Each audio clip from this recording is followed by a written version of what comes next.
নমস্কার বন্ধুরা, আর জি কুকিং চ্যানেলে আপনাদের সবাইকে স্বাগত। আজকে নিয়ে হাজির হয়ে গেলাম মাছের মাথা দিয়ে সজনের ডাঁটা রেসিপি নিয়ে। তো চলুন শুরু করা যাক। আমি এখানে নিয়েছি সবজির মধ্যে গাজর, কুমড়ো, টমেটো, আলু আর সজনের ডাঁটা। একটা কড়াই গরম করে দিয়ে দেব 3 চামচ পরিমাণে তেল। তেলটা গরম করে কিছুটা বড়ি দিয়ে দিলাম।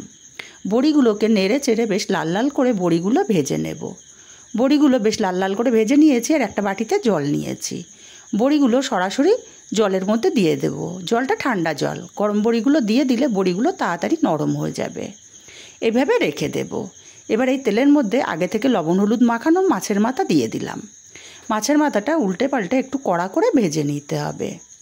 মাছের মাথাটা বেশ কড়া করে ভেজে নিয়েছি। এখন মাছের মাথাটাকে উঠিয়ে নেব।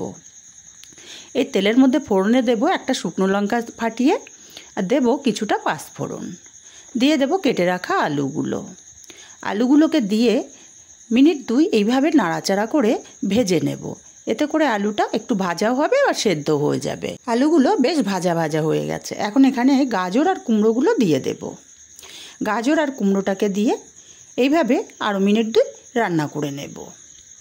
গাজর আর কুমড়োটাকেও রান্না করে নিয়েছি মিনিট 2।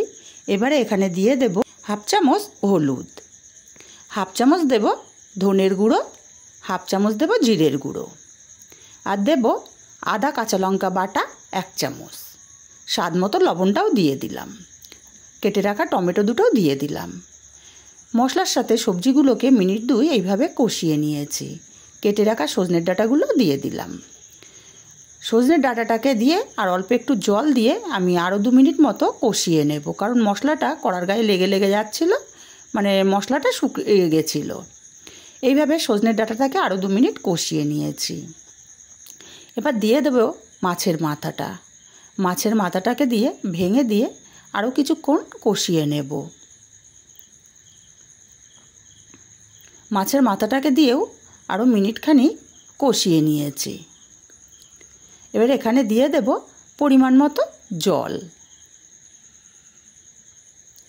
আর যে জলে আমি বড়িটা ভিজিয়ে রেখেছিলাম সে জলসহ বড়িগুলো দিয়ে দিলাম। ভালো করে নাড়াচাড়া করে মিশিয়ে দিতে হবে। বন্ধুরা, সজনের ডাঁটার তো অনেক রকম রেসিপি আমরা খেয়েছি। এইভাবে রান্না করলে কিন্তু দারুণ লাগে খেতে। ঢাকা দিয়ে 5 মিনিট রান্না করে নিয়েছি। 5 মিনিট পর ঢাকাটা খুলে 1 চামচ চিনি এখানে দিয়ে দেব। চিনিটাকে দিয়ে ভালো করে নাড়াচাড়া করে মিশিয়ে ঢাকা দিয়ে আমি আরও 5 মিনিট রান্না করে নেব। আরও 5 মিনিট ঢাকা দিয়ে রান্না করে নিয়ে ঢাকাটা খুলে নিলাম।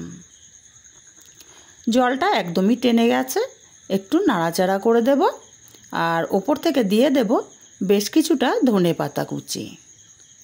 ধনেপাতা কুচিটাকে দিয়ে নাড়াচাড়া করে খুব ভালো করে মিশিয়ে দিতে হবে।